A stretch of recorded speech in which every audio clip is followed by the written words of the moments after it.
আমরা এখানে সবসময় নতুন কিছু তৈরি করার চেষ্টা করি, যারই ধারাবাহিকতায় এবছর আমরা সোনালী আঁশ, যেটা বৈদেশিক মুদ্রা অর্জন করে বাংলাদেশে, মানে পাট শিল্প, এটা দিয়ে আমরা এই প্রতিমাটা তৈরি করছি। এই প্রতিমাটা তৈরি করতে আমাদের প্রায় 3 মাস মতো সময় লাগছে এবং 4 জন কারিগর তারা অক্লান্ত পরিশ্রম করে এই প্রতিমাটা তৈরি করছে। এই প্রতিমার পিছনে আমাদের ব্যয় হয়েছে প্রায় 1,20,000 টাকা মতো এবং টোটাল আনুষঙ্গিক মিলাই আমাদের 3,20,000 টাকা মতো খরচ আসবে, আমরা এরকম একটা ধারণা করছি।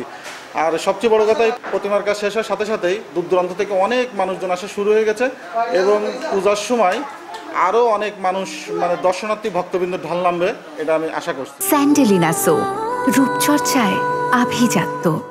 আমার বয়সে আমি এরকম পাটের ঠাকুর আমি কোনোদিন দেখিনি, কোনো জায়গায় দেখিনি এরকম প্রতিমা হতে।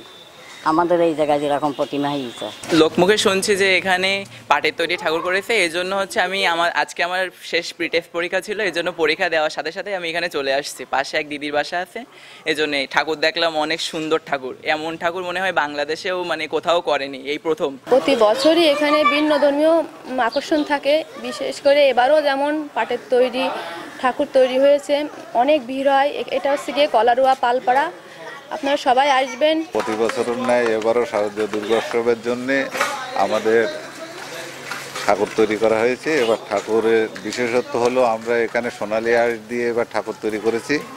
এখান থেকে গত বছরে, আগের বছর আমরা এখানে ধান দিয়ে করছিলাম, সেবার প্রচুর জনসমাগম হয়েছিল। আমরা প্রত্যেক বছর এখান থেকে নতুন কিছু প্রতিমা তৈরি করার চেষ্টা করি এবং আমাদের একটা ক্যাটালগ আছে, ক্যাটালগের মাধ্যমে ভাস্করকে বলি আমরা এইভাবে আমাদের প্রতিমা তৈরি করতে হবে, সেইভাবে আমাদের ভাস্কর প্রতিমা তৈরি করে।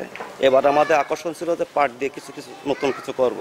ভাস্কর বলছিল যে আমাদের প্রতিমা শিল্পী, সে বলছিল ঠিক আছে আমরা সেই কায়দায় একটা ক্যাটালগে দেখাচ্ছি যে এই কায়দায় হয় কিনা। ঠিক সেই কায়দায় আমাদের একটা ব্যতিক্রম পরিমাণ সোনালী আঁশ দিয়ে প্রতিমা তৈরি করা হয়েছে, যেটা বাংলাদেশের ভিতরে মানে কোথাও হয়নি। সেই আশা ব্যক্ত করি আমাদের এই প্রতিমাটায় এখন থেকে প্রচুর পরিমাণে এখানে ভক্তবৃন্দ আছে দেখতে।